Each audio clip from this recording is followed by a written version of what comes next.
Caroline Bennett was 27, 8 months pregnant, and standing outside room 1104 of the Kingsley Hotel with a paper bag of dinner still warm in her hands, because her husband had told her he'd be working late with a client. The door wasn't locked. It was open a few inches, and she didn't push it. She just stood there in the hallway, one hand under her belly, and listened. She heard the sounds. She heard a woman laughing. Then she heard her husband's voice, clear as anything, saying, "She doesn't have a clue. 7 years, and she still thinks I married her for love." The woman asked him about the baby, and he said, "That belly's the only valuable thing about her." Caroline slid down against the wall, pressed both hands over her mouth, and cried without making a single sound, because she was terrified they'd hear her. She'd spent 6 years inside that organization learning how to be invisible in rooms full of powerful men, 2 of them filing paperwork nobody else wanted to touch, 4 as an executive secretary, and she'd gotten good at it. Too good, because she never noticed the man standing at the far end of that hallway, and he'd been there for 5 minutes. He was 38. He wore a suit worth more than her car, and every single morning for 6 years, she'd set a cup of coffee on his desk without either of them ever saying a word to each other. People in Boston lowered their voices when they said his name, the kind of man who never has to raise his. He didn't tell her it'd be all right. He didn't ask what happened, because he already knew. He took off his coat, laid it across her shoulders, and sat down on the hotel carpet beside her, like he had nowhere else in the world to be. And when she finally stopped shaking, he asked her one quiet question, and then he made her an offer that no one in that hotel, and no one in this story, ever saw coming. If a story like this is worth your time, a like genuinely helps it reach the people who need it. Share it with someone who's ever been made to feel invisible. And if you subscribe, you'll be right here when the next one begins. Now, let's go back to that hallway on the 11th floor. What do you need? That was the first thing he said. Not, "Are you all right?" Not, "What happened?" Just those 4 words dropped into the middle of the hallway like a man setting a key down on a table. Caroline didn't answer right away. Her throat was still locked tight. She wiped her face with the back of her hand, then with her sleeve, then realized she was wiping it with the sleeve of his coat, and stopped halfway through. "I'm sorry. Your coat. It's a coat." He said it as though that settled the matter, then remained seated, both elbows resting on his knees, his eyes fixed on the wall across from him, instead of on her. It took Caroline a few seconds to understand that he was deliberately not looking. A man in his position knew perfectly well that being watched while you cried could feel worse than the crying itself. "I'll ask again. What do you need?" "I don't know. Then I'll tell you 2 things I can do. You choose one." His voice remained just as flat, neither fast nor slow, the voice of a man reading from a price list. "First, the man behind that door will be out of your life before sunrise. No funeral, no paperwork, no one standing at a police station filling out a missing person report. By Monday, someone will clear out his desk, and no one will ask why. You'll be called a widow, and you'll never have to explain tonight to your daughter." Caroline looked up. He was still watching the wall. She had worked for that organization for 6 years, had retyped thousands of pages of minutes and reports, stamped documents, filed papers, carried coffee into rooms where the doors closed behind her the moment she stepped inside. She knew men like him existed. What she had never known was that they spoke about such things in the same tone people used when asking for a little more sugar. "Second, I'll tell you why he married you." Caroline blinked. "What did you say?" "You heard me. He married me because—" She stopped. In 7 years, she had never once had to say that sentence out loud to anyone. And now, with the words just reaching the tip of her tongue, she realized she didn't have a single reason that could stand on its own, because he wanted to. No, just one word. He offered no explanation. Caroline sat in silence for a long time.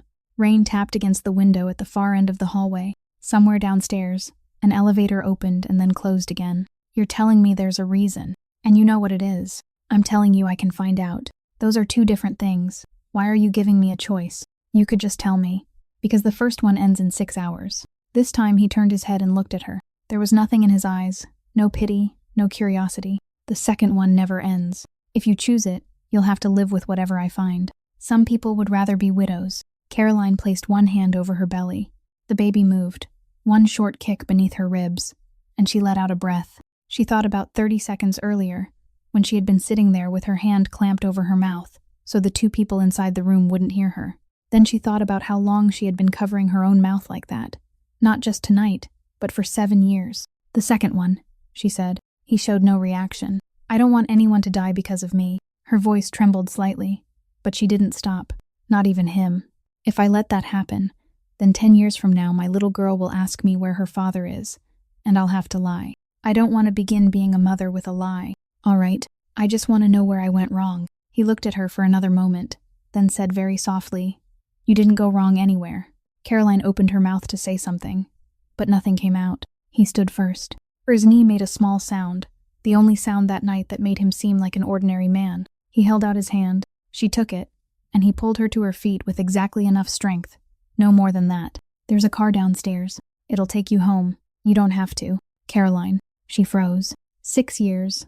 Every morning, a cup of coffee placed on the right corner of his desk at exactly 7:55. No sugar, no cream. 6 years. And he had never once called her by name. "Go home. Sleep.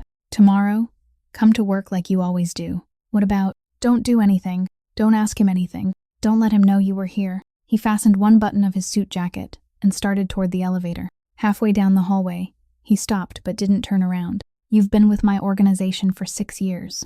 In those 6 years, I've never asked you a single question that wasn't about work. I won't tell you I'm sorry, because apologies don't fix anything." Then he left. The car was waiting downstairs exactly as he had said. The driver didn't ask for her address because he already knew it. When Caroline got home, she set the paper bag containing dinner on the kitchen counter and stood there staring at it for a long time. The food had gone completely cold. She didn't open it, and she didn't throw it away. She simply left it there, then took a shower as hot as she could stand and sat beneath the water until her skin turned red. At 11:40, her phone vibrated. A message from Trevor. "The meeting ran too long. Just finished now. Are you asleep? I'm sorry. I'll make it up to you tomorrow." Caroline picked up the phone and stared at those words for far longer than it took to read them. Then she typed exactly one word. "Fine." She placed the phone face down on the table, pulled the blanket all the way up to her shoulders, and lay awake in the darkness with her eyes open. For 7 years, she had always been someone who trusted easily. Tonight, for the first time, she decided to become someone who trusted easily on purpose. At 7:45 the next morning, Caroline stepped out of the elevator on the 9th floor just as she had every day for the past 6 years. She hung up her coat, switched on the coffee maker, waited exactly as long as necessary, then poured the coffee into the white ceramic cup and carried it into Liam Vance's office. No sugar, no milk, set on the right corner of the desk, exactly one handspan from the wooden edge. He hadn't arrived yet. She went back outside, closed the door, and sat down at her own desk. 17 emails were already waiting on her screen. She opened them one by one in the same order she always used. Not chronologically, but according to urgency, a system that existed only in her head and that no one had ever thought to ask her about. At 9:10, the legal department sent up a stack of contracts that needed to be checked before they were submitted for signature. Caroline opened the third file and stopped at page 7. The notary seal sat about 1/8 of an inch too far to the left of the line beneath the signature. She pulled open a drawer, took out a copy of the same type of contract signed the month before, and placed the 2 pages side by side beneath the desk lamp. On the older copy, the seal was centered. She turned the new page over and held it up to the light. The ink had bled unevenly along the upper edge, the mark of a seal pressed down when the paper hadn't been lying flat, or by someone in a hurry. She drew no conclusion. She simply attached a small note to the corner of the page and wrote 3 words, "Compare with original," then placed the file on the left side of her desk, where she always kept things that weren't finished. At 10 o'clock, 3 men from operations stood directly in front of her desk talking. They discussed who would be promoted to team leader after the previous one left, who was having trouble with his wife, who had just bought a house in Quincy and borrowed too much money to do it. One of them leaned a hand against the edge of her desk to support himself. No one greeted her. No one lowered his voice. They stood there for 7 minutes, and throughout those 7 minutes, Caroline kept typing at the same steady rhythm, heard every word, and remembered all of it. After they left, she wrote exactly 1 line in her notebook, the name of the man who had borrowed money to buy the house in Quincy, along with the date. She didn't know what that line would ever be useful for. Her father had taught her to write things like that down. Frank Rossi used to sit at their kitchen table, surrounded by stacks of papers, rising almost to his elbows, telling his 15-year-old daughter that she didn't need to be smarter than everyone else in the room. She only needed to be the one person who read all the way to the last page. He said people always hid the most important thing where everyone else got bored. He died 6 years ago, and 3 weeks after the funeral, Caroline was hired by this organization. She was 21, working in records, and her job was to reorganize boxes of files no one else wanted to touch. She arranged them according to a system of her own, so thoroughly that 2 years later, when they needed someone who could remember where everything was, they called her up to the 9th floor. No one asked whether she wanted to go. They simply moved her desk. At 11:20, she went down to the basement archives to retrieve a box of documents from the previous year. She didn't need to consult the catalog. She walked straight to the 4th shelving unit, the second shelf from the bottom, and pulled out exactly the box she needed. The records clerk looked up at her for a second, then lowered his eyes back to his phone. The afternoon passed like every other afternoon. She arranged schedules, printed documents, called to cancel 2 appointments, and answered a phone call from the wife of a member of the advisory board, who addressed her by the name of the previous secretary, a woman who had left 4 years ago. Caroline didn't correct her. At 4:15, Liam walked past. He had just come out of the elevator, phone in hand, listening to someone speaking on the other end of the line. He passed Caroline's desk the way he did every day. Then he stopped. He didn't turn around. He didn't look at her. He simply stood there for half a second, exactly the length of time someone might pause after suddenly remembering something he had forgotten. Caroline didn't look up. She heard him say 3 words into the phone, "I'm listening," then heard his shoes continue toward the far end of the hallway and the door to his office close behind him. She looked down at the keyboard. At some point, without her noticing, both her hands had stopped typing. She placed them in her lap until they stopped trembling, then began typing again. At 6 o'clock, she was the last person left on the 9th floor. She carried the morning coffee cup to the sink and washed it. It was still completely full, cold now, with a thin film resting across the surface. In 6 years, there had never been a single day when he hadn't drunk it. Caroline stood at the sink watching the water carry the coffee down the drain, and she didn't allow herself to think any further about it. On the way home, she stopped at the pharmacy to buy another pack of the prescription iron supplements she had taken every evening since her 6th month. When she got home, Trevor was already sitting at the dining table. He smiled at her and asked how work had been. Caroline said it was normal. He nodded, turned his attention back to his phone, and asked nothing else. She went into the kitchen, opened the refrigerator, and saw that the paper bag containing last night's dinner was still sitting exactly where she had left it, untouched. Trevor hadn't even noticed it was there. 2 days later, the legal department requested that all records from the 4th quarter of the previous year be moved down to the archives to make room. And because no one else remembered the order of the boxes, the job fell to Caroline. She went down to the basement at 2 o'clock in the afternoon, carrying a printed inventory she didn't need, and began with the shelves farthest inside. The work was so simple that she did it almost by reflex, until her hand stopped at the 7th shelving unit, 3rd shelf. A gray file sat between a row of blue ones. The wrong color wasn't the problem. The problem was that the shelf was reserved for transportation contracts, and this file was thicker, its spine more worn, wedged between 2 others in the way someone might put something away temporarily, with every intention of coming back for it later. Caroline pulled it out. The label on the spine carried a code that didn't belong to the filing system used in this archive. She stood still for several seconds, one hand supporting the underside of her belly, then opened it right there. The first page was a Massachusetts state court form, a petition for the appointment of a temporary guardian for a minor. Caroline had read hundreds of court forms in 6 years, and she recognized what it was before she had even finished reading the title. She turned to the information section. The name of the proposed ward had been left blank. It listed only sex undetermined, expected date of birth, and beneath that, the mother's name, Caroline Rossi Bennett. She read her own name 3 times. It was typed, not handwritten, printed in the sharp black ink of an office printer, resting among dry lines of legal language like any other name in any other file she had ever packed into a box. She turned the page. The section naming the person proposed as temporary guardian contained a name, and Caroline knew that one too, Sienna Ashcroft. Caroline didn't know what the woman looked like and had never met her, but she had typed that surname into no fewer than 200 documents over the past 6 years. Ashcroft was the surname of the organization's longest-serving legal advisor. Caroline turned to the next page. In the section listing the conditions for activation, one sentence had been placed inside a box, and it stated that the petition would become eligible for consideration beginning on the 14th day after the child's birth. Caroline's hand went cold. She flipped back to the upper corner of the first page to find the date the file had been prepared. 4 months earlier. 4 months earlier, when she had been 4 months pregnant, when she was still choosing paint colors for the small room at the end of the hallway, when Trevor had still been sitting beside her on the floor discussing which corner should hold the crib. Somewhere, Someone had sat in an office and typed her name into a petition seeking custody of her unborn child. Caroline leaned against the filing shelf. Her breathing shortened, not because of shock, but because the baby was pressing against her diaphragm, and she had learned how to tell the difference between the two.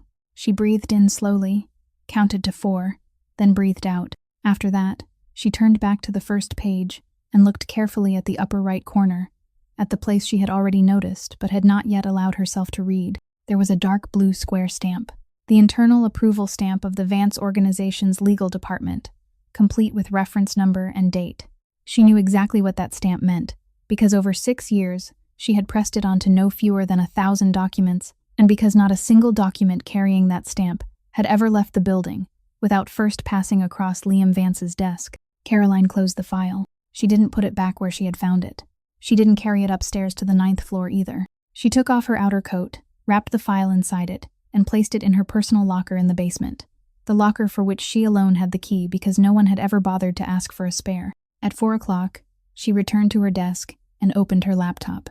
She went to the patient portal for Mercy General, where she had received prenatal care since her 8th week, and signed in with her own account. She wanted to review her prescriptions, her appointments, the results from her most recent ultrasound, all the things she had already looked at dozens of times.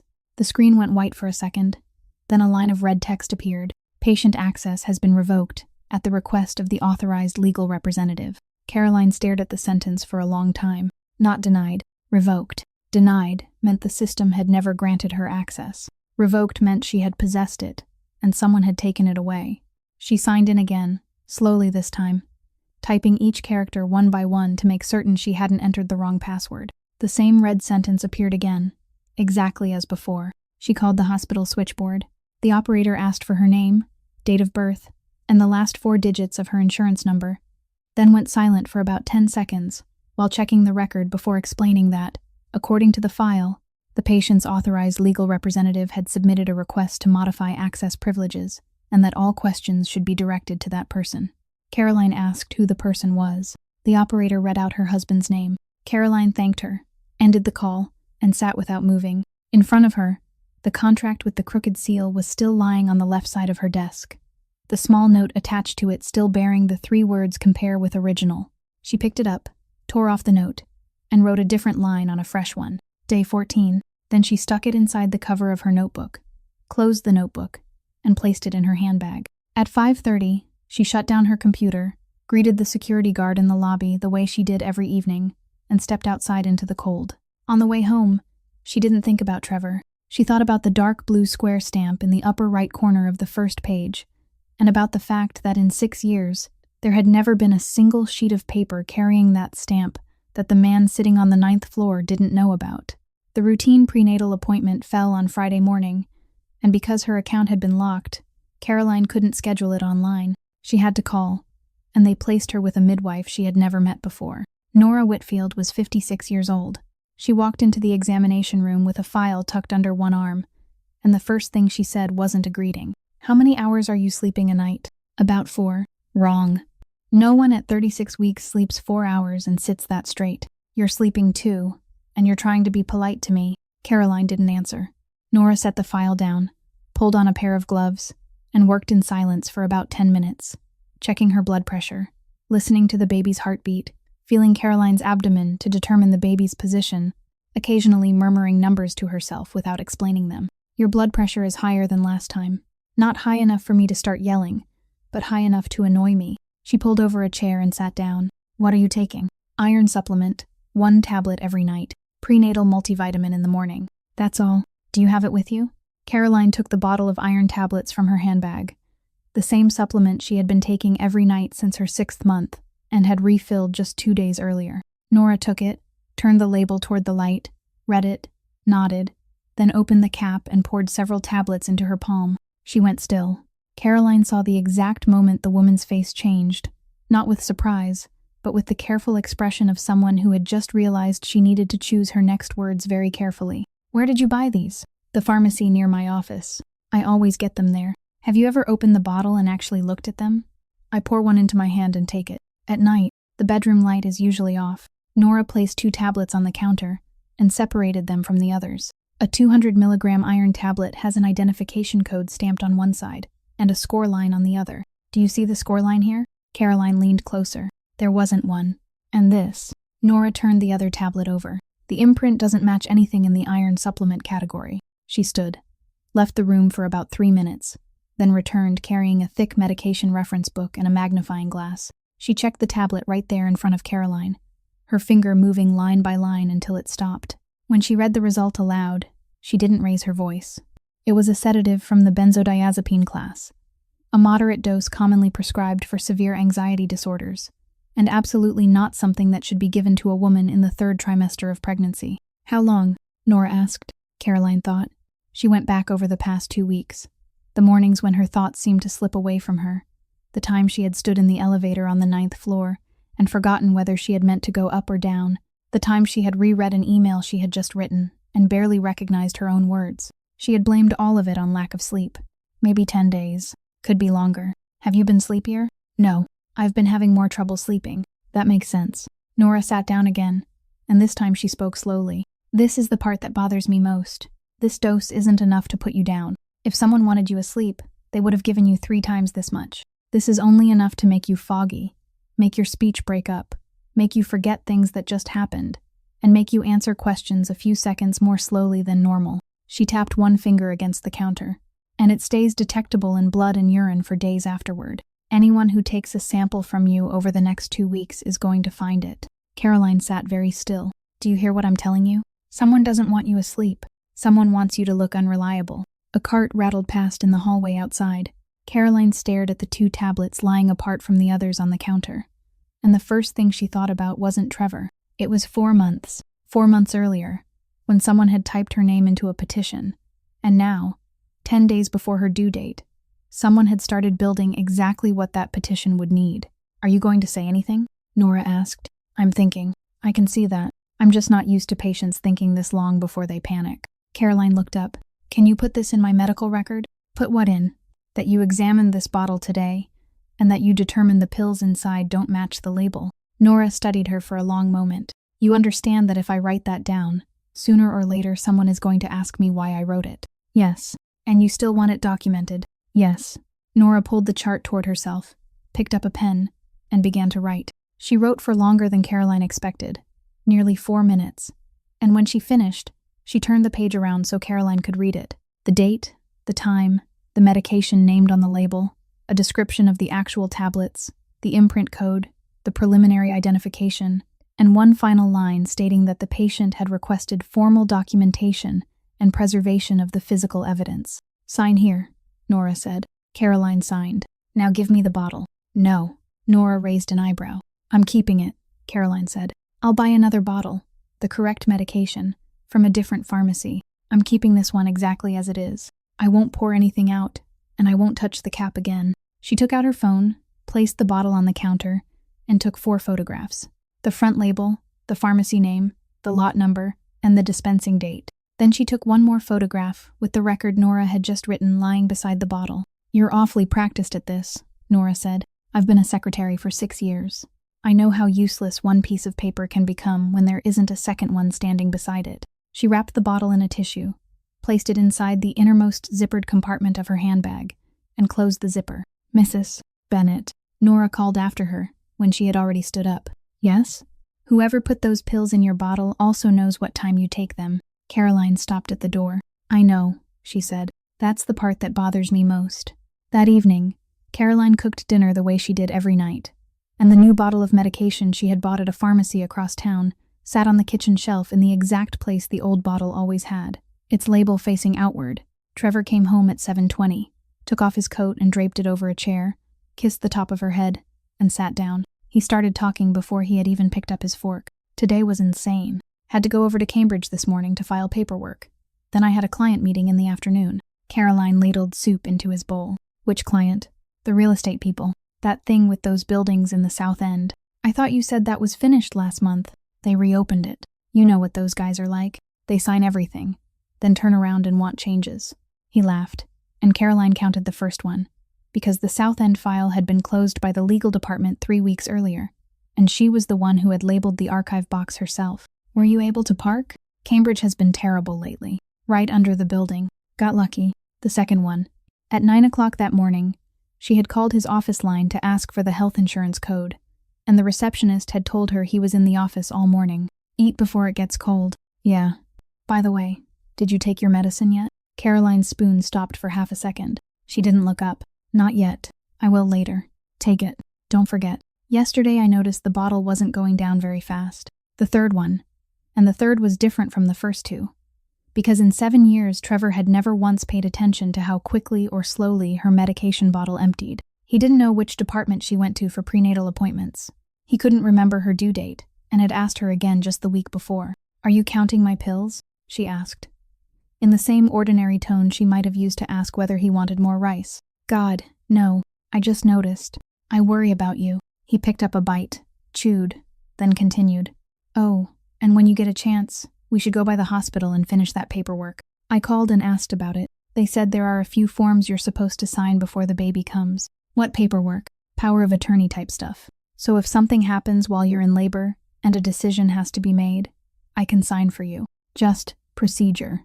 The fourth one, because 2 days earlier, the hospital operator had read to her that the patient's authorized legal representative had submitted a request to change access privileges, and the name they had read was the name of the man sitting across from her. Those papers weren't waiting to be signed. They had already been signed.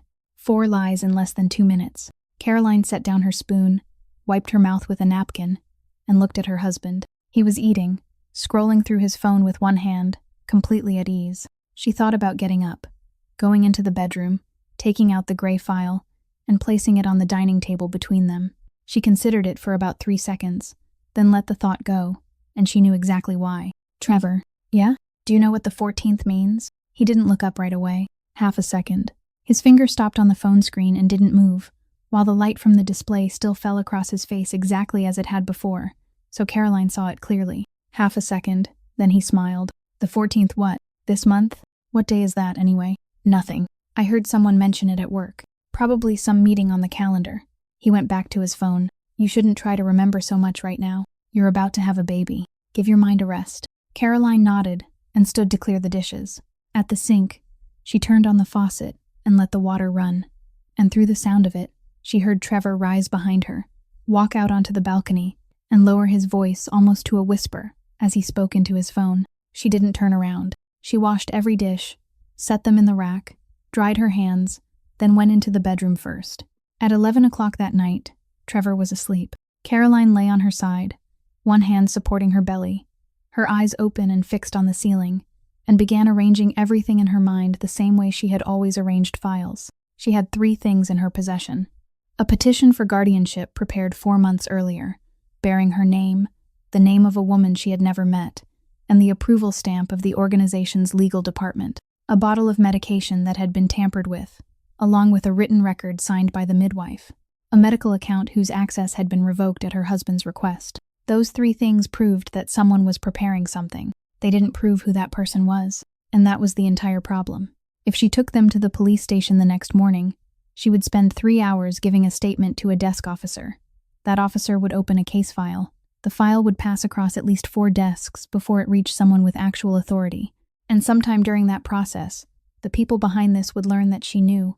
Whoever was waiting for the 14th day would stop waiting. They would move everything forward, and she would give birth in a hospital where every piece of paperwork was being signed by someone else. If she took the evidence to a lawyer, she could only afford the kind of lawyer the other side could buy out in a single afternoon. And if she carried it upstairs to the 9th floor, she would have to place it on the desk of the man whose dark blue square stamp appeared in the upper right corner of every document that left that building. Caroline closed her eyes. She had 10 days until her due date, and another 14 days after that. And during that span of time, she needed exactly one thing. She needed to know who had signed the first page of that petition. Not the person who typed it, not the person who stamped it, not the person who carried it down to the archives and shoved it onto the wrong shelf. The person who signed it. Beside her, Trevor turned in his sleep and draped one arm across her body the way he had for 7 years. Caroline lay still beneath that arm, her eyes open in the darkness, and didn't move. At exactly 9 o'clock on Monday morning, the large conference room on the 14th floor of the building on Congress Street opened its doors, and 7 people were already seated around the semicircular wooden table when Liam Vance walked in. No one stood. No one needed to. What happened instead was that every conversation in the room died at the same moment, as though someone had turned down the volume, and the silence held until Liam took his seat and placed one hand on the tabletop. Gerald Ashcroft sat in the third chair on the right, the same place he had occupied for 22 years. He was 64, with neatly combed silver hair, a carefully bound packet of documents in front of him, and an old fountain pen beside it. He was the only person in the room whose breathing didn't change when Liam entered, and Dominic Ferraro had been noticing that for years. Dominic was 42, seated to Liam's left, with no papers in front of him because everything he needed to say was already in his head. The meeting moved through 6 routine items in 40 minutes. When they reached the 7th, Ashcroft opened his packet. "I have a small procedural proposal," he said. "Nothing urgent, but I think this is a good time to raise it while everyone is still awake." He slid a copy toward each person at the table. The document was 11 pages long, titled Proposal for Restructuring Internal Jurisdiction, and the first 3 pages contained nothing anyone could reasonably object to. Clearer approval procedures, shorter processing times, divided responsibilities to prevent overlap. By page 7, the language still carried the same dry, practical tone, but the substance had changed. From page 7 onward, every decision above a certain monetary threshold would require the signatures of 3 of the 7 advisory board members instead of the signature of the head of the organization, and all internal disputes would be decided by the board rather than referred upward. Ashcroft emphasized none of it. He discussed the proposal in the same tone someone might use to suggest changing suppliers for printer paper. "This makes us less dependent on one person," he said, "even when that person is you, Liam. If you have to be away for 3 weeks, the system still runs." Someone in the room nodded. Someone else said it sounded reasonable enough. Liam turned to page 7, read for about 20 seconds, then closed the document. "No," one word. He added nothing, offered no explanation, and asked no one for an opinion. The man who had nodded a moment earlier lowered his eyes to his own hands. The entire room waited for Ashcroft's response. Ashcroft capped his fountain pen, smiled, and drew the packet back toward himself. "All right," he said. "I only wanted to put it on the table so everyone would have something to think about." Then he moved on to the next item, as though the previous 11 pages had never existed. The meeting ended at 10:15. After everyone else had left, Dominic remained in his seat. "I didn't like what just happened," he said. "He didn't argue." "Exactly. He didn't argue. That's what worries me." Dominic pushed his copy of the proposal toward Liam. "I've known him for 22 years. Not once has he put something forward without having a second plan ready. He knew you would reject it. He introduced it to see how many people in the room would nod before you had a chance to open your mouth." "How many?" 3. Liam said nothing. He stood, walked to the window, and looked down at the street for a while. "And the other matter," he said. "Which one?" "Mrs. Bennett's husband." Dominic opened his notebook, though he didn't need to look at it. "I reported on him last November during the related personnel review. Trevor Bennett, 33 years old, associate attorney at Ashcroft & Associates, joined the firm 7.5 years ago. His salary comes from the firm's internal fund, rather than from client billing, which means Ashcroft pays him out of his own money. That's normal for a few positions, so at the time I noted it and left it there." "What kind of cases does he handle?" "Minor work, leases, permits, small disputes. Nothing substantial in 7 years. 7.5 years at a law firm without moving up." "That's right. And Ashcroft still keeps him." Dominic closed the notebook. "That's the part I didn't follow up on. I assumed he kept Bennett, because Bennett knew how to obey." Liam was still looking down at the street. "Ashcroft doesn't keep anyone around for 7.5 years just because they obey," he said. "He gets rid of people faster than that. If he keeps someone in the exact same place for that long, then that place has a job to do." He turned around. "Find out why he put him there. Where do you want me to start?" "With the day he was hired. I want to know what month he came in, who interviewed him, and what notes are in his hiring file. Not the official copy, the one the firm's human resources department kept for itself." Dominic raised an eyebrow. "I'll have to get that another way." "Then get it another way." "How soon?" Liam thought for 1 second. "Before the end of the week." Dominic stood, took 3 steps, then stopped. "Do you want me to ask her directly?" "Mrs. Bennett. She works on the 9th floor. All I have to do is call her up." "No." "Why?" "Because if I call her up here, by this afternoon the entire building will know I called her up here." Liam picked up Ashcroft's proposal from the table, folded it in half, and took it with him. "And the first person to hear about it will be her husband." Dominic nodded and walked out. Left alone in the conference room, Liam stood looking at the 7 empty chairs around the semicircular table. 3 of them had nodded that morning before he had even had the chance to speak. 3 days after that dinner, Trevor came home earlier than usual and placed a stack of papers on the dining table before he had even taken off his coat. "I picked up the forms from the hospital already. Just sign them and get it over with so we don't have to go out." Caroline dried her hands, sat down, and pulled the papers toward her. She turned each page slowly, the way someone reading carefully would turn them, and she truly did read every word. The first form granted authority to make medical decisions if the patient became cognitively incapacitated. The second authorized full access to the medical records of both mother and newborn. The third authorized a representative to deal with the hospital administration on every procedure related to the child, including the birth certificate. "These 3 forms aren't the same thing," she said. "Then just sign all of them. It'll be easier. That's what they told us to do." "Who told you?" "The woman at the admissions desk." Caroline nodded and didn't ask anything else, because she knew no one at the Mercy General admissions desk handed all 3 of those forms at once to a pregnant woman who hadn't even been admitted yet. "I can sign the first one," she said, "but the midwife told me to wait on the other 2. She said the hospital has a new policy. They can't be submitted until 37 weeks. And if you turn them in early, they send them back and make you start all over again." Trevor looked at her. "What midwife?" "The one who was covering my appointment. I don't remember her name." "Since when do you listen to some midwife more than you listen to me?" He laughed as he said it, but the laugh came half a beat too late. "I just don't want to have to do it twice," Caroline said, and she picked up the pen, signed the first form, then pushed the other 2 aside. "I'll sign them next week. The next time you drive me to the hospital, we can submit them then." Trevor picked up the signed form, looked at it for several seconds, then folded it and slipped it into his briefcase. "Fine, but don't forget." He went out onto the balcony to make a phone call. Caroline cleared the table, and as she did, she thought she had just bought herself 7 days. She was wrong. She had 4 hours.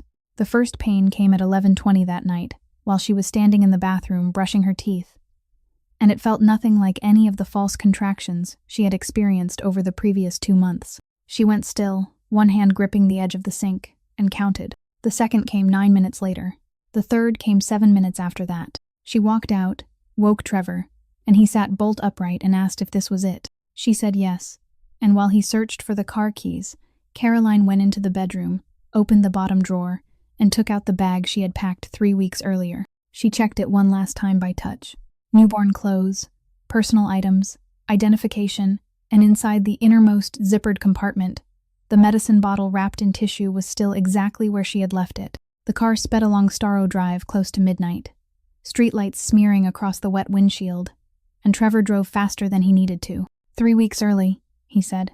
"I know. Wonder why it's early." Caroline looked out the window and didn't answer. At the maternity ward, the night clerk asked for her name, and Caroline gave it before Trevor had a chance to open his mouth. They took her into a room, and when the door closed, Trevor remained outside with the paperwork. Labor lasted 4.5 hours.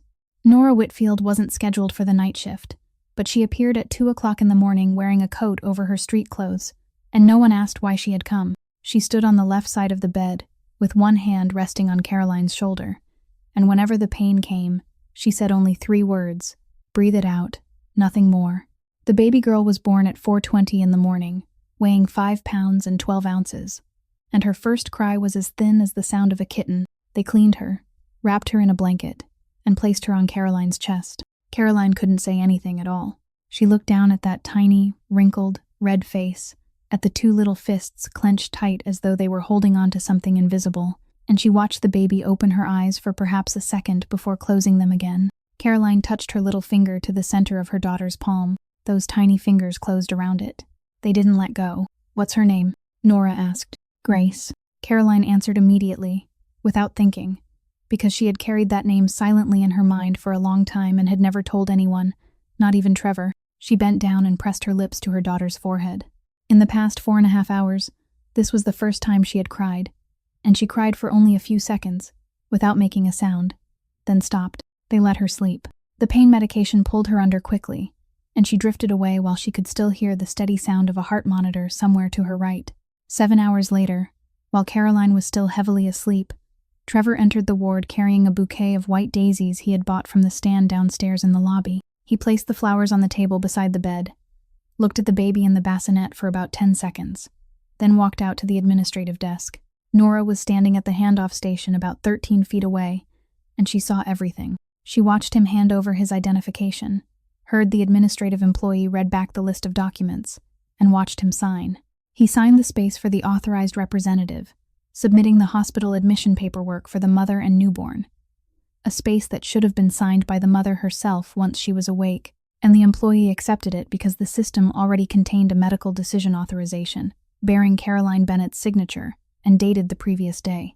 Nora said nothing. She stood there with the handoff notebook still in her hand, and she did only one thing. She looked up at the clock on the wall and wrote down the exact hour, minute, and the name of the person who had signed on the final page of her own private notebook. On the afternoon of the second day after giving birth, Caroline practiced walking along the maternity ward hallway, as the nurse had instructed, about 5 minutes at a time, one hand braced against the wall. On her way back to the room, she passed the nurse's station. The person on duty had just left the chair to answer a phone at the far end of the desk, and the computer screen was still lit, angled outward by about 30 degrees. Caroline didn't stop. She only slowed her steps for exactly as long as a tired person might need to catch her breath. And in that span of time, she read. On the screen was the administrative notes section, attached to her patient record, and inside the box was an automated notification from the state court's linked system. Petition for appointment of temporary guardian, with request for competency evaluation. Subject Bennett, Caroline R. Filed with Suffolk County Probate and Family Court. Status received. Beside it was the filing date, the day Grace was born. Caroline continued back to her room, closed the door, and sat on the edge of the bed. The baby was sleeping in the bassinet beside the window, both tiny hands loosely curled near her cheeks. Caroline sat without moving for about 2 minutes. Then she took out her phone, opened her contacts, and looked at 3 names. She thought about calling a lawyer. She had $4,800 left in her private account, and that amount would hire someone who would tell her she had to wait for a court date, that the earliest review hearing would be 2 weeks away, that while she waited, the best thing she could do was remain calm. 2 weeks. The 14th day, she thought about calling the police. She would sit for 3 hours at a station, telling a desk officer that her husband had switched her medication and filed for custody of her child, and the officer would ask whether she had a restraining order yet, whether there was already a judgment, whether anyone had been injured, and the answer to all 3 questions would be no. A file would be opened. It would pass across 4 desks, and at one of those 4 desks, or at the 5th desk she couldn't see, someone would pick up a phone and call Ashcroft's law firm. Then she thought about the 3rd number. She had heard him tell her that she hadn't done anything wrong. She had sat beside him on the hallway carpet, but she had also held a gray file in her hands, with a dark blue square stamp in the upper right corner of the first page. And in 6 years working on the 9th floor, she had never seen a single document carrying that stamp leave the building without passing across his desk. She didn't believe he had signed it. She also didn't dare believe he hadn't, and she no longer had time to learn the difference. Caroline put the phone away. She stood, went outside, and asked the charge nurse about the discharge procedure. The nurse explained that, under ordinary circumstances, a woman who delivered vaginally remained for 48 hours, but if the patient was alert, her vital signs were stable, and the baby had completed the newborn screening, she had the right to request discharge against medical advice, as long as she signed a form acknowledging that she was leaving despite professional recommendation. Caroline asked who had the authority to sign on her behalf. The nurse said no one, because the patient was conscious and competent, and a medical authorization only took effect if the patient lost the capacity to make decisions. Caroline thanked her. She returned to the room, and for the first time in 3 days, she felt a little lighter, because she had just confirmed exactly what she needed to know. A petition being filed didn't mean an order had been issued. No judge had signed anything yet. No one's rights had been restricted. Up to this exact second, she was still Grace's mother in the fullest legal sense of the word, and carrying her daughter out of the hospital wouldn't violate a single order. That window would close. She simply didn't know exactly when. At 3:15 in the morning, Caroline woke. She fed Grace, changed her diaper, and wrapped her in 2 layers of blankets. She dressed, repacked the bag she had brought from home, reached into the innermost zippered compartment to check by touch, and felt the bottle still wrapped in tissue exactly where it had been. At 3:40, she walked to the nurse's station and said she wanted to be discharged. The night nurse was surprised, called the physician on duty, and the doctor came to check her blood pressure and pulse, then asked 3 questions to evaluate her awareness. Caroline answered all 3 clearly. He advised her to stay. She said she understood and still wanted to leave. He handed her the form. She read every word, including the fine print, then signed it. Before leaving the room, Caroline removed the white plastic identification band from Grace's wrist, the one printed with her daughter's name and birth weight. She pulled a pen from her pocket, and, in the neat handwriting of someone who had spent 6 years taking professional notes, wrote a single line on the back of the plastic band. Ask Mr. Ashcroft about the 14th. She slipped the bracelet into her coat pocket, wrapped Grace securely, and picked up her daughter. At 4:10, she left through the eastern stairwell, slowly, one hand gripping the railing, stopping to rest once on every floor. In the parking garage basement, beneath the yellow lights, an old car was parked close to a concrete pillar, with its taillights still glowing and its engine still running. Nora Whitfield sat behind the wheel wearing a street coat instead of her uniform. She didn't ask a single question. She only got out, opened the rear door, took Grace while Caroline climbed in, then placed the baby back into her arms. "You're still bleeding," she said. "I know. You have a slight fever." "I know." Nora closed the door, returned to the driver's seat, and fastened her seatbelt. "Where to?" "Congress Street first," Caroline whispered. 2 minutes, then we leave the city." Nora looked at her in the rearview mirror, said nothing, and shifted into gear. At 4:25 in the morning, the car paused in the shadow outside the Congress Street building. Caroline didn't go upstairs. She simply stepped into the lobby, handed an envelope containing the small white bracelet to the night security guard who had greeted her every morning for 6 years, and asked him to place it on her desk on the 9th floor before his shift ended. She was back in the car in less than 90 seconds. The car pulled away, turned right, and disappeared into the pre-dawn mist. By the time morning came, the secretary no one could ever remember the face of had vanished with her 3-day-old daughter. At 9:15 that morning, Dominic Ferraro knocked on the door of the 9th floor office and walked in without waiting for an answer, something he had done only 3 times in 11 years. Liam was sitting behind his desk with a coffee cup in his hand, a cup that someone else had made that morning and placed about a handspan away from its usual position. "Mrs. Bennett had a baby girl," Dominic said. "Tuesday night, 4:20 in the morning. 3 weeks early." Liam nodded. "She wasn't at the hospital anymore this morning." Liam didn't move. At 3:40 this morning, she requested discharge against medical advice. The physician on duty examined her, determined that she was competent, advised her to stay, and she refused and signed the form. At 4:10, she left the ward through the eastern stairwell. The baby was with her. Legal? Completely legal. No one had the authority to keep her there. Liam set the coffee cup down on the desk. He didn't set it down hard, but when he released it, a thin crack ran from the rim almost to the base, and coffee began to seep through, spreading slowly across the wood in a dark stain. Both men looked at it. Neither said anything. Dominic took a tissue from the desk, blotted the coffee, then lifted the cup and placed it on the tray beside him. "What about her husband?" Liam asked. "Got to the hospital at 7 this morning. Made a scene at the nurse's station for about 10 minutes. Demanded security. Demanded the camera footage. Then he made one phone call and went quiet immediately." "Who did he call?" "The office number for Ashcroft and Associates." Liam stood. He walked out, and Dominic followed. Caroline's desk was 7 steps from Liam's office door, and for 6 years he had passed it at least 4 times every day. That morning it was empty. The monitor was dark.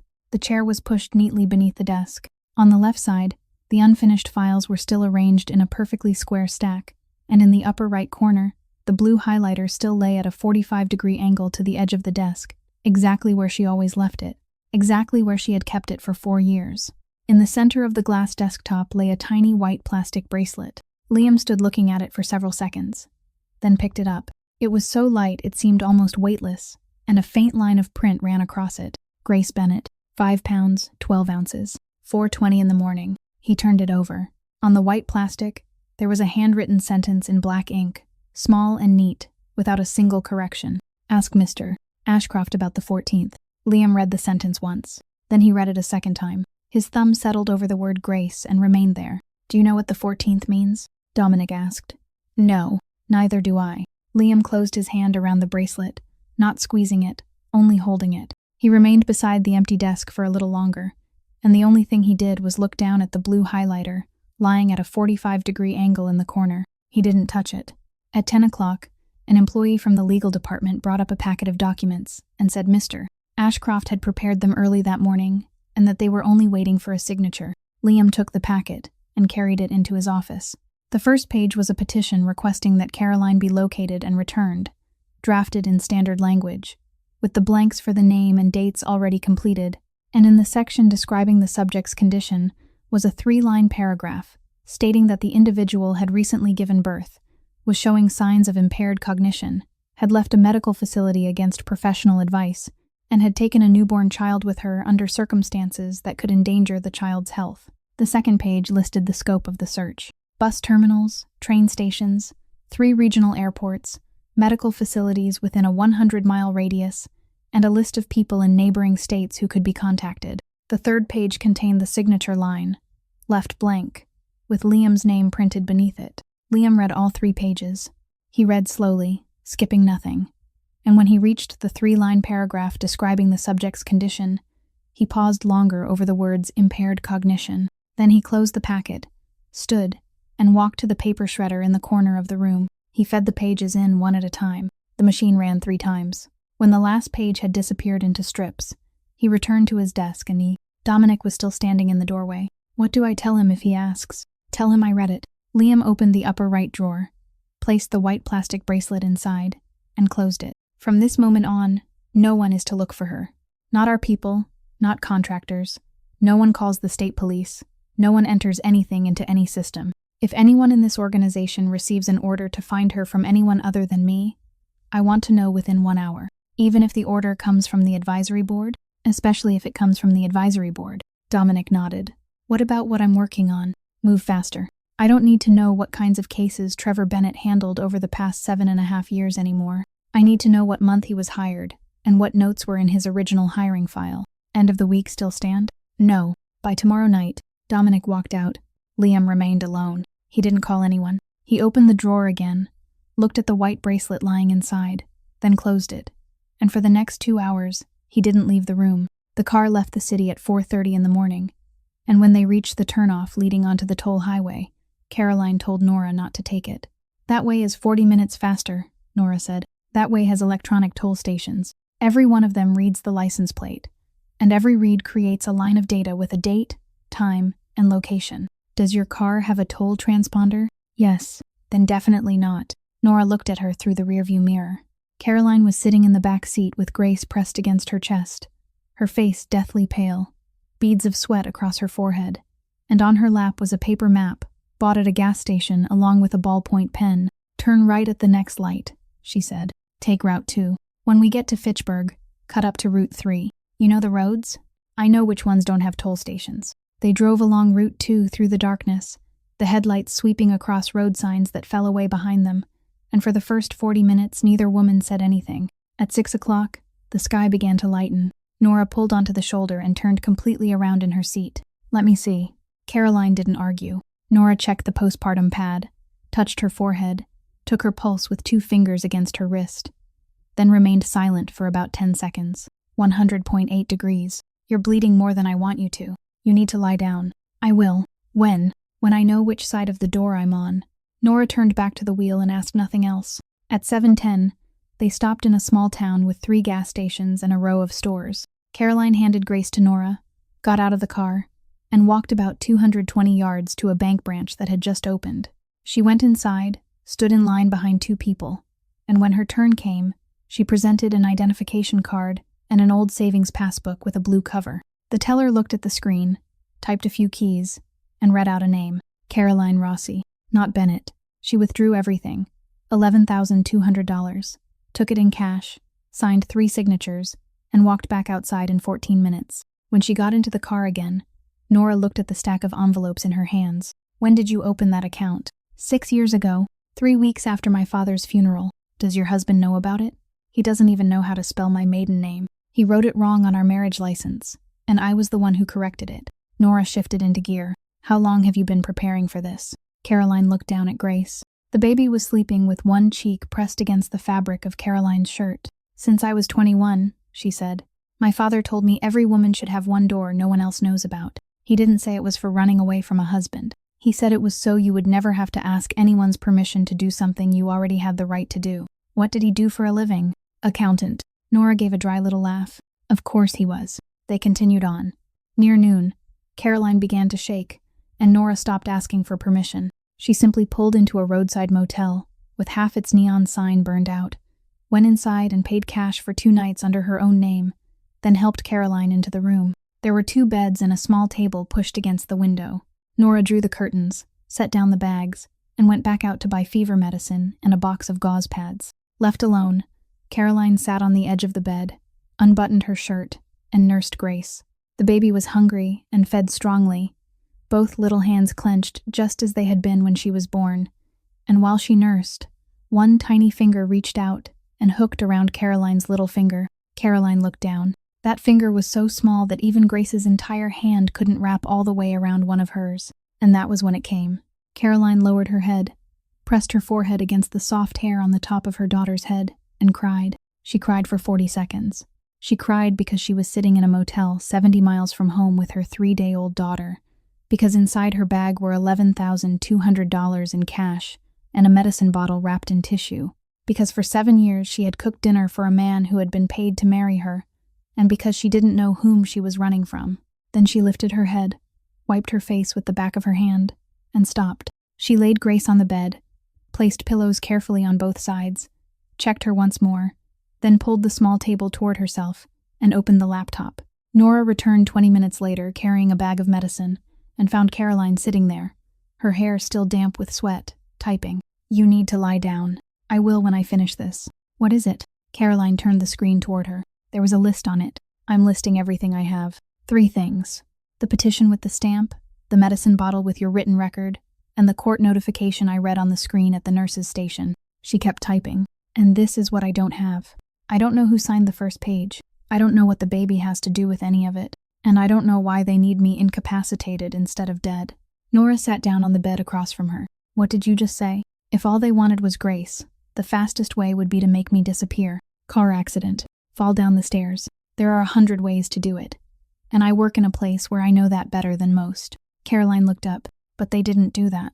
They put drugs in my bottle so I would sound confused. They filed a petition asking for an evaluation. They need me alive, breathing, present, just no longer believed by anyone. Why? I don't know, but until I do, I'm safer than I thought I was." She closed the laptop. "And the person who knows the answer isn't the police. It isn't a lawyer. Tomorrow I need you to drive me 1 more leg." Nora handed her 2 fever tablets and a glass of water. "Where?" Caroline took the medicine, lay down, and pulled Grace close beside her. "To the one man in this state that both the organization and the courts have to open their doors for when he walks in." Arthur Kessler's office was on the 2nd floor of a red brick building in Concord, with no sign, no receptionist, only a doorbell and a name engraved on a small brass plaque that had long since tarnished. He was 71 years old, had spent 23 years on the federal bench, retired 9 years earlier, and since then had worked as a private arbitrator for disputes neither side wanted to take into court. Caroline knocked on his door at 10 o'clock in the morning, with Grace strapped against her chest and Nora standing behind her. Kessler opened the door, looked at Caroline for 3 seconds, looked at the baby, then stepped aside. He didn't invite her to sit. He walked straight to his desk, sat down, and left her standing in the middle of the room. "You know who I am." "Yes. Then you also know I don't take cases from people who simply show up at my door." "I didn't simply show up. I worked on the 9th floor of the Congress Street building for 6 years.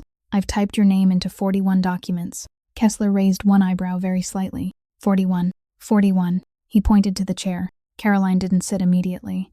She waited until he withdrew his hand, then sat down, keeping her back straight even though doing so made her face turn a little paler. Kessler opened a drawer, took out 3 files, and placed them in a row in front of her. "Before you say anything, all 3 of these are real case files from 3 different matters. One of the 3 is fake. You have 4 minutes. You're testing me. I'm deciding whether I should give the remaining 3 days of this week to someone I've never met." Caroline pulled the first file toward herself. She didn't read the contents. She went straight to the last page, examined the seal, then flipped back to the first page and stopped at the upper left corner.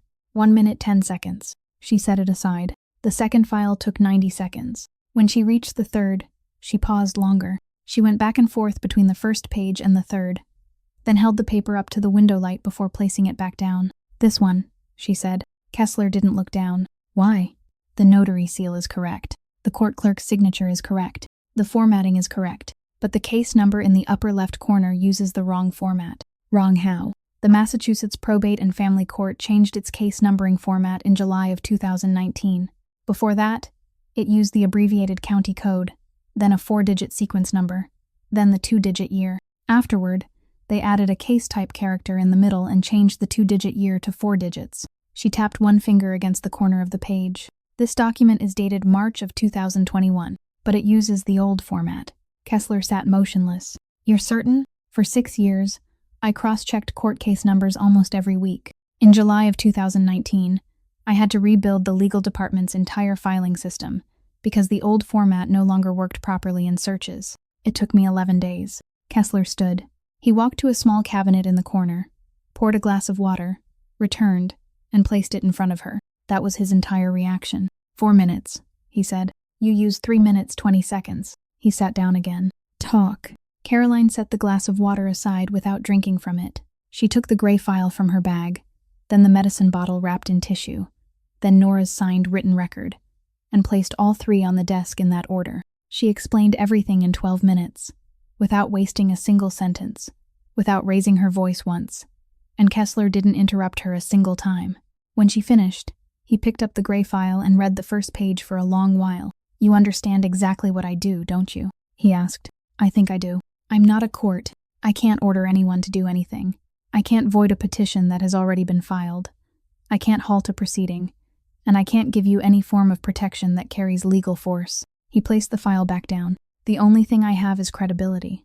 When I accept a body of evidence, I create a sealed record stating the exact date, time, and condition of every item when I received it. After 72 hours, I forward the entire record to the Suffolk County District Attorney's Office with my assessment attached. No prosecutor in this state has ever thrown one of my files into the trash.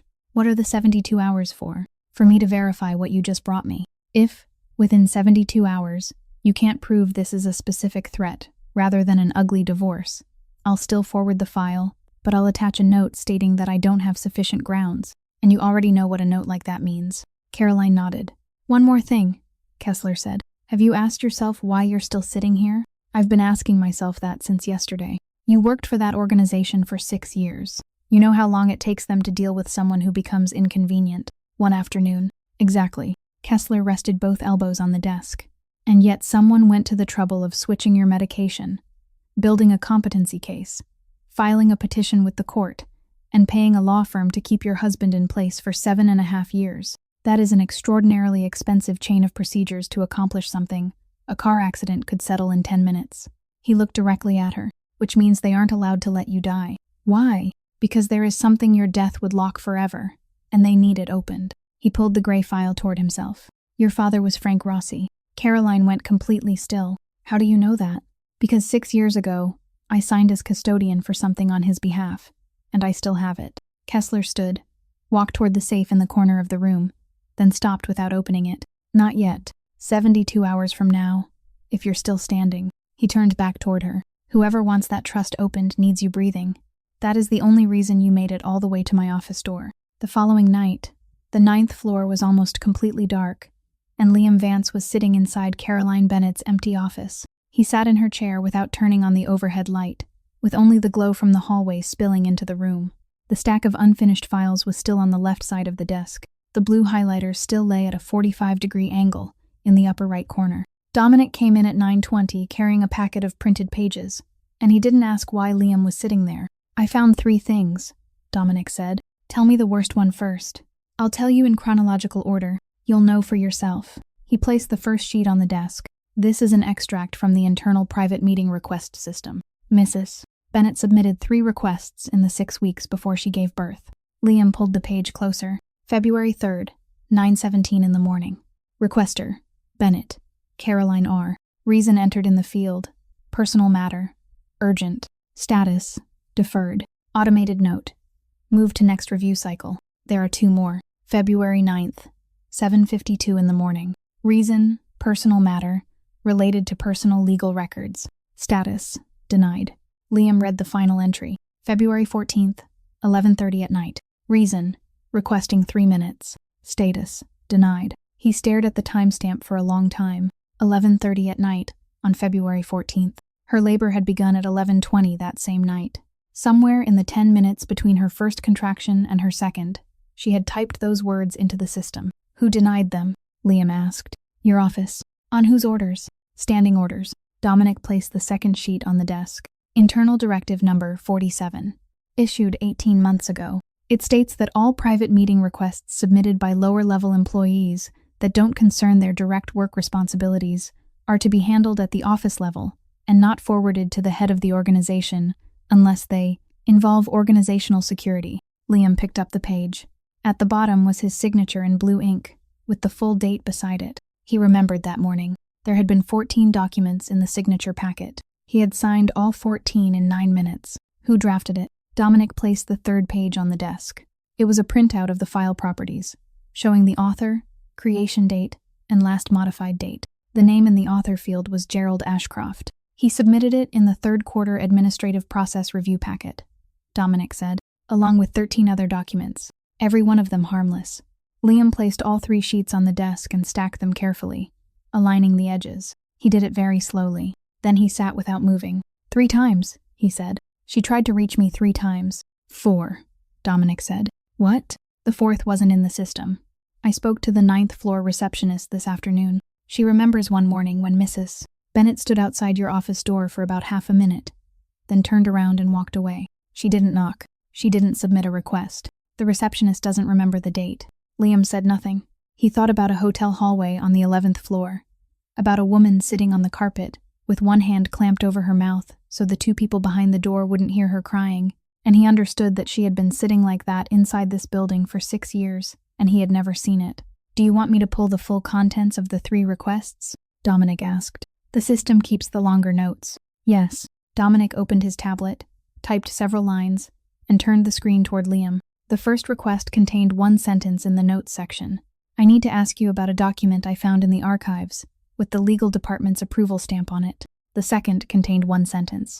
I need to know who signed the first page, and I don't dare ask anyone else. The third contained 6 words. Please give me 3 minutes. It's urgent. Liam read all of it. Then he pushed the screen away and stood.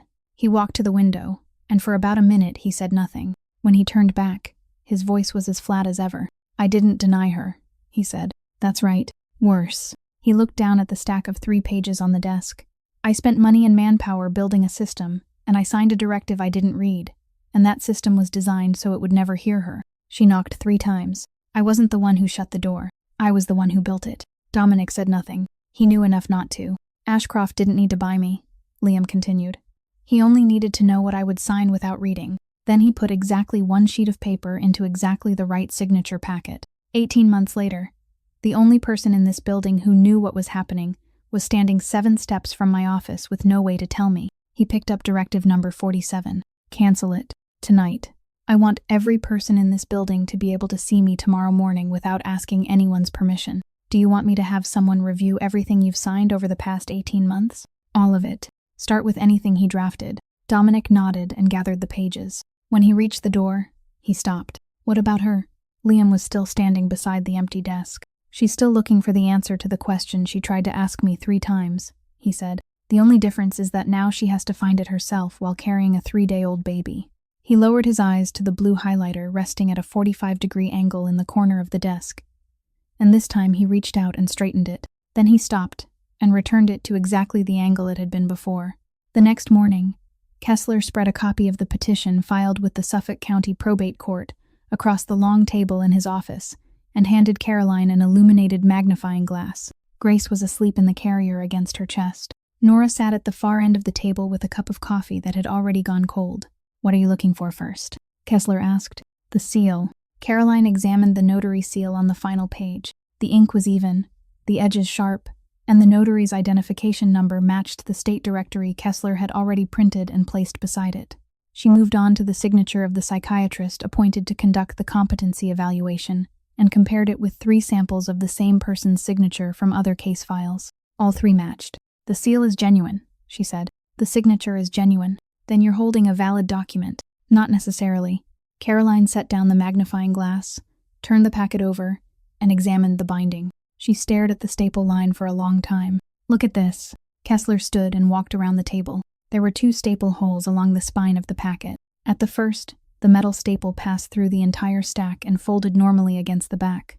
Around the second hole, however, the paper showed a small V-shaped tear, the kind left when someone cut out a staple with pliers and then stapled the pages together again without aligning the new staple perfectly with the original hole. This packet was taken apart and stapled back together, Caroline said. Could have been the clerk's office.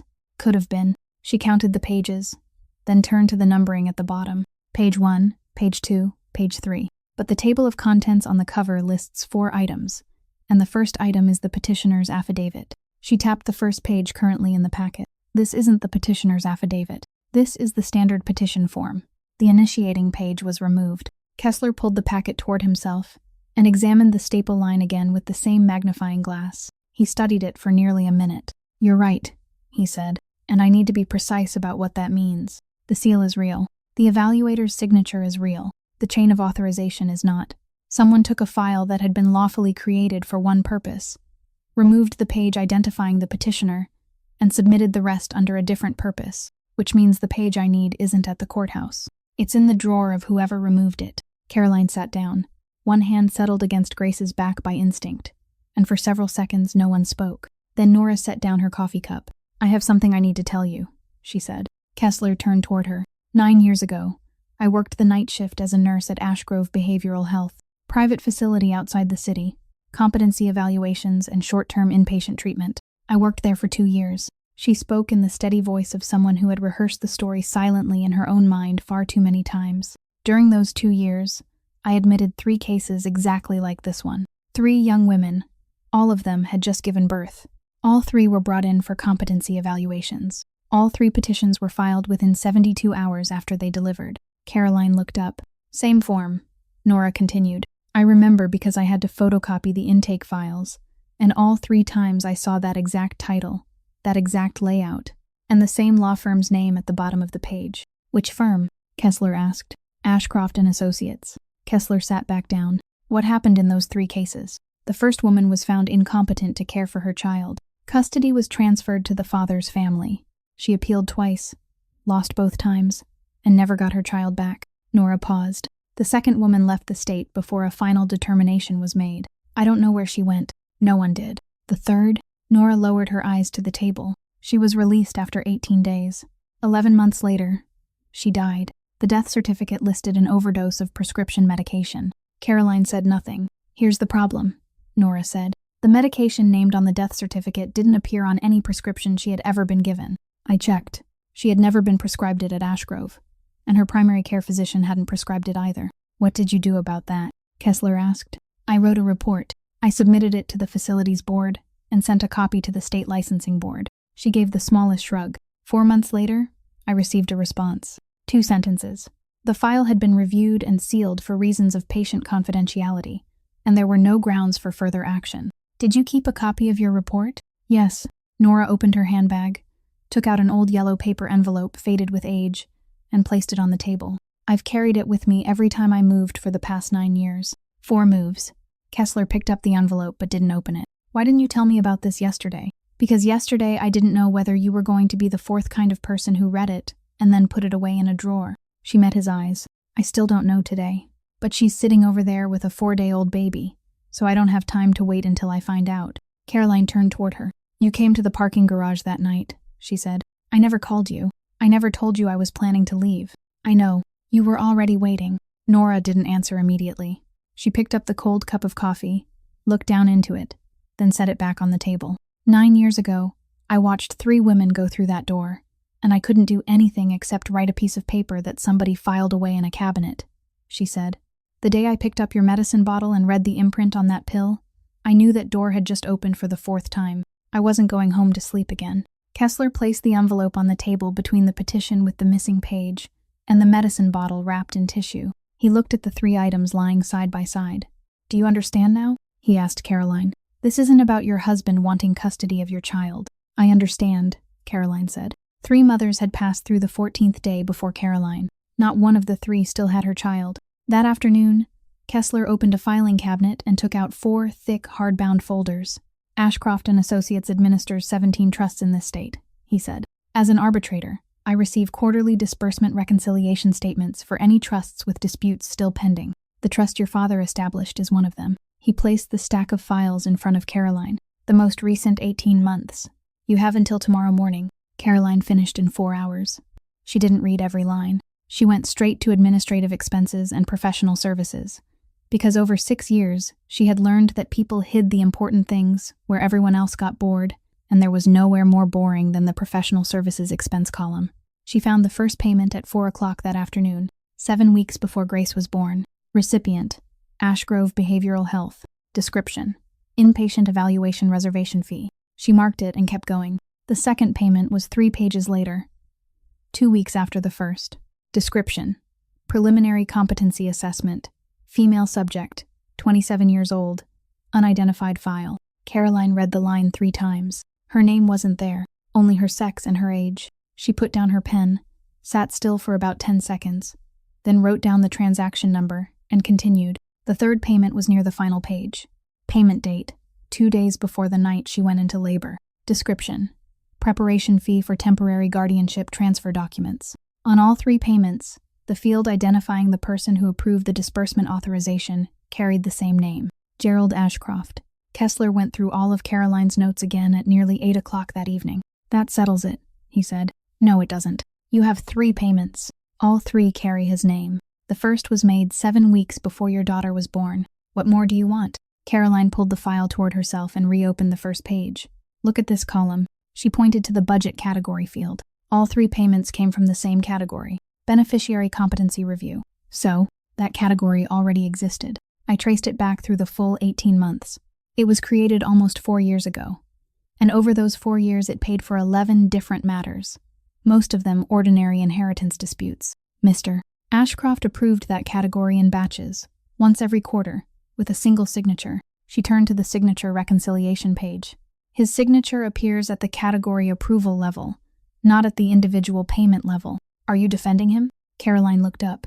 I'm saying that if I walk into that room and point at Gerald Ashcroft, his lawyer will produce this exact page, and he'll say he approved a general budget category, just as he had 11 times before, and that he had no idea someone had turned it into 3 payments aimed at me. She closed the file. And he'll win. Once is all it takes. I only have to be wrong once to lose my daughter. Kessler leaned back in his chair and studied her for a long time. In 40 years of sitting in courtrooms, he said, you're the 3rd person I've met with enough presence of mind not to accuse the person she's certain is guilty. Then what do I need? What you already knew you needed from the first day. Kessler tapped one finger against the edge of the desk. The initiating page. The signature on the first page. Not the person who approved the budget category. The person who signed the order. Caroline nodded. At 9:40 that night, her phone vibrated. The number on the screen was Trevor's. She watched it ring 3 times, then opened the recording app, pressed the red button, placed the phone on the table between herself and Kessler, and turned on the speaker. Caroline. His voice was hoarse, like someone who hadn't slept. Caroline, can you hear me? She didn't answer. I know you're listening. I'm sorry. I'm sorry about everything. About that night at the hotel. About all of it. I was wrong. Come home. We'll talk. I'll withdraw the petition. I swear I'll withdraw it. Kessler looked at her. Caroline gave the slightest shake of her head. Do you have any idea what kind of position I'm in? Trevor continued, and his voice began to move faster. I didn't come up with that petition myself. You think I could have come up with something like that? I'm just a low-level associate. I signed what they put in front of me. You don't understand. If you don't come back, they won't come after me. They'll come after... He stopped in the middle of the sentence. 3 seconds of silence. Then his voice changed completely. You're doing something incredibly stupid, Caroline. You're carrying a baby who's 4 days old around this state, and you think that looks good? Do you know what they call that in court? He knows you're recording this, Kessler said quietly, almost to himself. I know you're listening. I'm giving you until tomorrow morning. You bring the baby back, and this ends here. If you don't, there'll be an order by tomorrow afternoon, and once that happens, I won't be able to help you anymore, even if I want to. His voice softened on the final sentence, and inside that sudden softness was something Caroline recognized immediately, because she had heard it in her own voice for months. You think I want this? He said. You think I have a choice? Then he ended the call. Caroline stopped the recording. She sat still with both hands resting on the table, and the first thing she said wasn't about Trevor. Did you hear the sentence before the last one? I heard it. He said if I don't come back, they won't come after him, they'll come after someone else. He was about to say a name, and then he stopped. Kessler picked up the phone and replayed that part. He listened twice. Do you know what this is? He asked. Yes, Caroline said. This is the first time someone on the other side is more afraid than I am. Liam called Sienna Ashcroft to his 9th floor office at 7 o'clock that evening, After everyone else on the floor had gone home, he stationed no one outside the door. He didn't invite Dominic in. There was only one file on the desk, and he had placed it face down. Sienna was 31. She arrived exactly on time, sat without waiting to be invited, and placed her handbag on her lap. "You know why you called me," she said. "You talk first." "I know about the petition." Liam remained still. In 11 years of sitting in that chair, he had heard hundreds of people begin with the words, "I don't know what you're talking about," and he had learned that those were the most time-consuming words in the business. This was the first time anyone had skipped them. "How long have you known?" "Since before the baby was born." "About 3 months." "Your father told you?" "My father gave me the draft. He told me to read carefully how my name was written." She opened her handbag but didn't take anything out, leaving one hand inside. "He promised me a name no one could take away from me." Liam turned over the file on the desk. It was a copy of the petition, open to the section naming the person designated as temporary guardian. "Have you ever met her?" "No." "Do you know her name?" "Caroline Bennett." "Do you know what she does here?" Sienna was silent. "She's the secretary at the desk, 7 steps from where you're sitting," Liam said.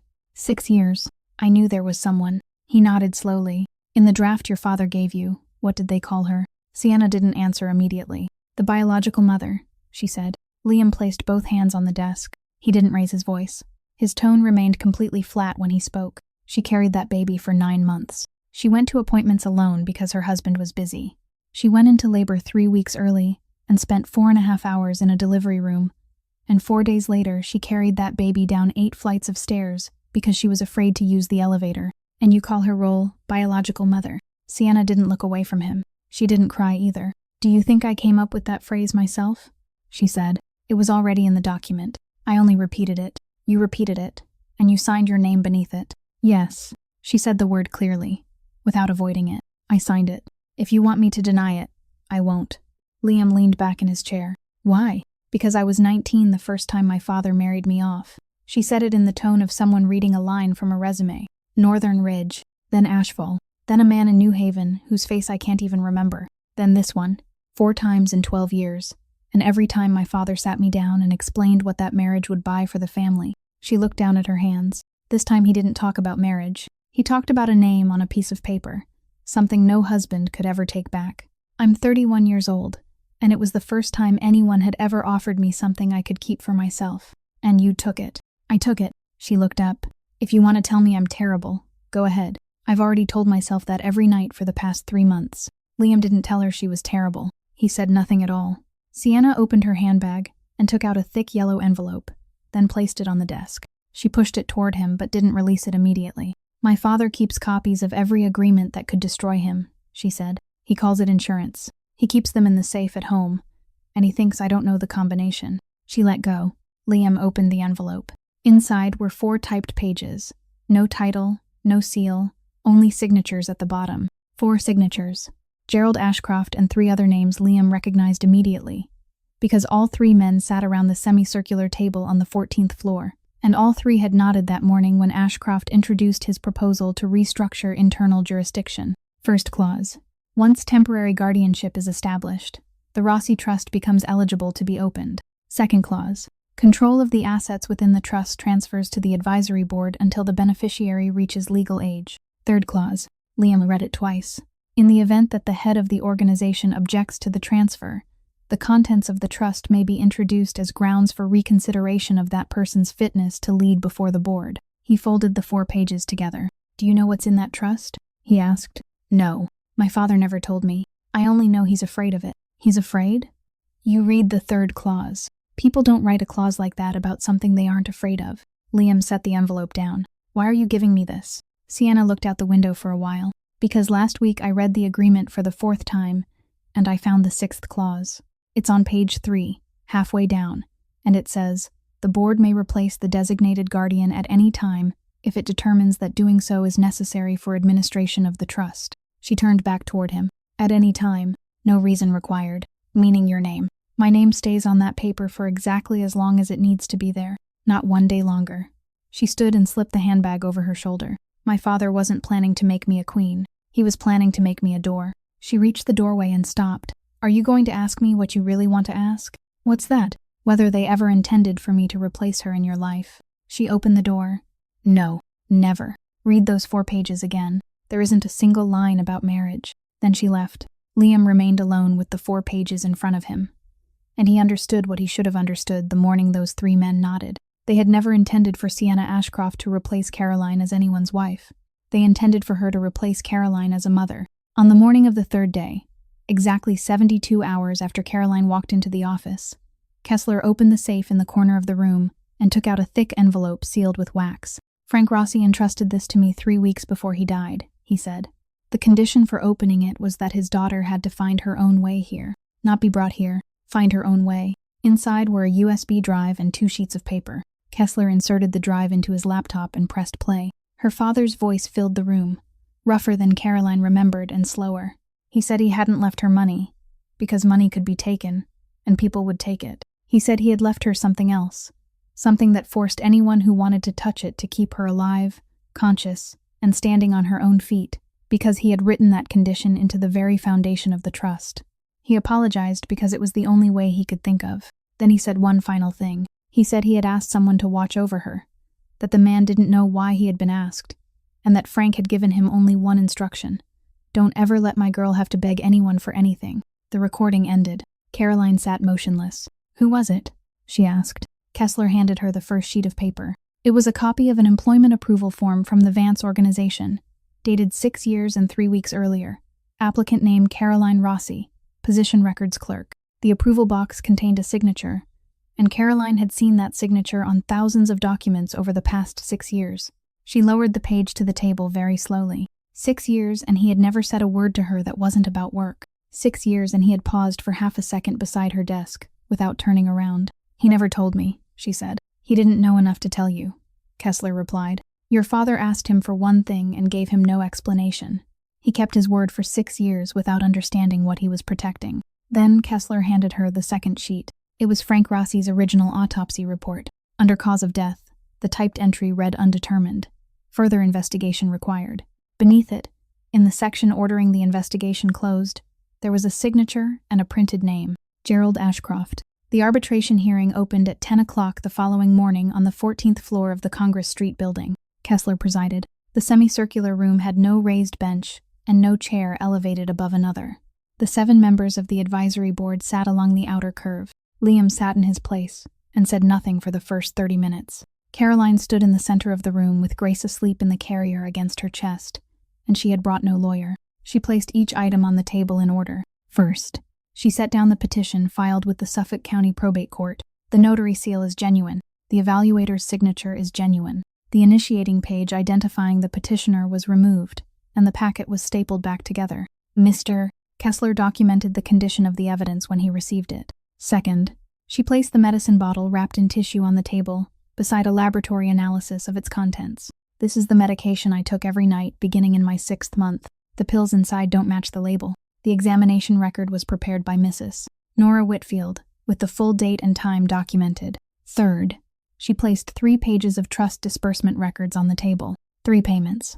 The first was made 7 weeks before my daughter was born. Fourth, she stepped back half a pace so Nora could come forward. Nora spoke for 4 minutes without wasting a single sentence, then placed the faded yellow paper envelope on the table. Someone in the room shifted in his chair. Fifth, Dominic stood and laid down a personnel file. "This is the internal retained copy from Ashcroft and Associates, Trevor Bennett's hiring file from 7.5 years ago. There is one handwritten line in the interview notes." He opened to the page. The line read, "Target, F. R. Daughter." Gerald Ashcroft didn't move. Sixth, Caroline placed her phone on the table and pressed play. Trevor's voice filled the semicircular room, loud enough for all 7 people to hear the moment when he stopped in the middle of his sentence. When the recording ended, no one spoke for 4 seconds. Then Ashcroft broke the silence.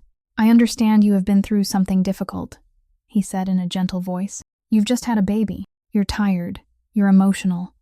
And in that condition, it is very easy for people to take unrelated things and assemble them into a story." Caroline looked at him. "No," she said. "I'm not emotional. I'm systematic." She placed one hand on the first file. "Those 6 pieces of evidence weren't arranged by severity. I arranged them chronologically. You can challenge each one individually, and I hope you do, because every time you challenge one, you'll have to explain why the other 5 still fit together. You don't have my signature on a single thing in that evidence." "That's correct." Caroline nodded. "I told Mr. Kessler that 3 days ago. And I'll say the same thing here. I don't have your signature at the level of the individual disbursements. She took the final sheet from her file and placed it on the table. But I have it here. It was Frank Rossi's original autopsy report, and on the line ordering the investigation closed, Gerald Ashcroft's signature sat plainly beneath the light. In the carrier against Caroline's chest, Grace remained asleep, both little hands loosely curled beside her cheeks. Sienna Ashcroft rose from the outer row of chairs and stepped into the center of the room. She placed 4 pages on the table beside Frank Rossi's original autopsy report and didn't look at her father. This is a copy of a private agreement between Mr. Gerald Ashcroft and 3 members of the advisory board, she said. Those 3 people are sitting in this room. Ashcroft said her name once, very softly. Sienna still didn't turn around. You promised me a place of my own, she said. Then I read Clause 6. It's on page 3, halfway down. The board has the right to replace the guardian at any time, without giving a reason. She stepped back. I wasn't the person you chose. I was the place where you put a name while you waited. Then Liam Vance stood. He didn't walk toward Caroline. He walked toward the table where the 7 advisory board members were seated, and the first thing he said wasn't directed at Ashcroft. Before I say anything else, I need to say this, he said. 18 months ago, I signed an internal directive I didn't read. That directive blocked every private meeting request submitted by employees. Mrs. Bennett submitted 3 requests during the final 6 weeks. All 3 were blocked by my signature. No one in the room spoke. I wasn't bribed. I simply didn't read. And the result was exactly the same. He turned toward Ashcroft. You intended to take a woman's child. Ashcroft didn't lower his eyes. The child is an asset of the organization. So is that trust. I did exactly what I was hired to do for 22 years. She is her daughter. Liam said it no louder than the sentence before, but everyone in the room heard it clearly. He turned toward Kessler. I move that the advisory seals of all 7 members be revoked immediately, pending the conclusion of the investigation. Kessler nodded. One by one, they placed their silver seals on the wooden table. Gerald Ashcroft's was the last. He held it in his hand for about 5 seconds, then let it go, and the sound of metal striking wood carried through the silent room. The entire file was transferred to the Suffolk County District Attorney's Office that same week, including Frank Rossi's original autopsy report and the order closing the investigation 6 years earlier. Trevor Bennett was disbarred by the Massachusetts Attorney Disciplinary Authorities and charged in connection with the substitution of prescription medication and medical record fraud. He called Caroline one more time. She listened to everything he had to say, then answered with exactly 1 sentence. You don't owe me an apology. You owe that little girl a clean name. And you can't give her that either. And she hung up. Sienna cooperated with investigators for 4 months and left Boston afterward. Before she went, she met Caroline exactly once in the courthouse hallway. She said she had once believed power could make a person untouchable. Caroline told her that most of the time, it only gave other people more ways to see straight through you. Nora Whitfield's 9-year-old case file was reopened at the request of the district attorney's office. The 2 surviving mothers were contacted. One of them, after 9 years, received an official letter for the first time stating that she had never been incompetent. When the case finally closed, the Rossi Trust became eligible to be opened, and Caroline was the only person with authority to decide what happened to its contents. Inside were 22 years of her father's records, names, dates, numbers, enough to send many people to prison, and enough to keep many others afraid for the rest of their lives. She made notarized copies of the portions connected to her father's death, and gave them to Kessler. The rest she carried to the fireplace in the living room and burned. Liam stood about 10 feet away and didn't stop her for a single second. My daughter won't grow up to be anyone's key, she said. For the next 3 months, Liam came every weekend. No assistant, no escort vehicle, no files. The first time he held Grace, he supported her with both hands as though carrying a cup filled all the way to the brim, and Grace immediately began to cry. Support her head. I am supporting it. Do it properly. He adjusted his hands. Grace stopped crying for 4 seconds, then started again, and Liam Vance stood in the middle of the living room, wearing the expression of a man who had just encountered the first opponent in his life who couldn't be negotiated with. Once, he brought a can of formula, the correct brand but the wrong type, intended for children 12 months and older. Caroline read the label, handed it back to him, and told him to go exchange it himself. He did. He learned that Grace hated cool bathwater, that she would only fall asleep when someone held her while walking, and that 2 o'clock in the morning was the hardest hour. One late autumn night, Grace developed a fever.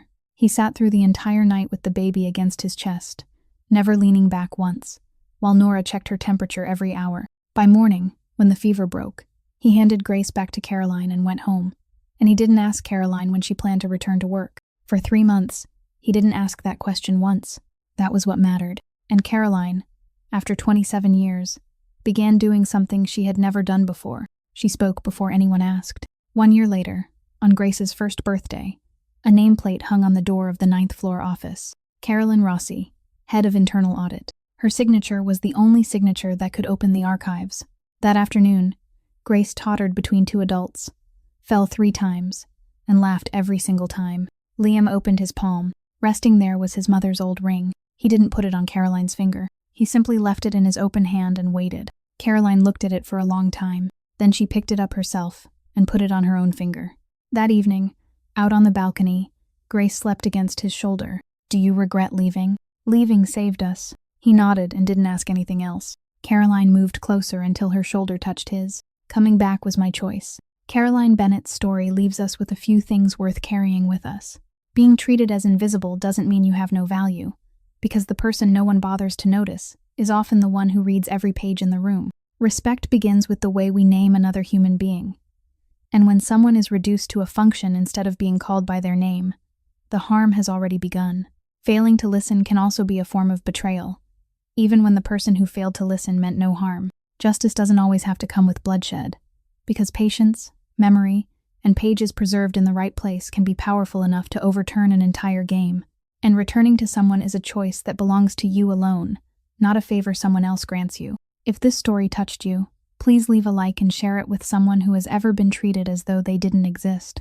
Subscribe to the channel so that every day we can continue listening together to more warm and meaningful stories like this one. And what about you? What do you think of Caroline?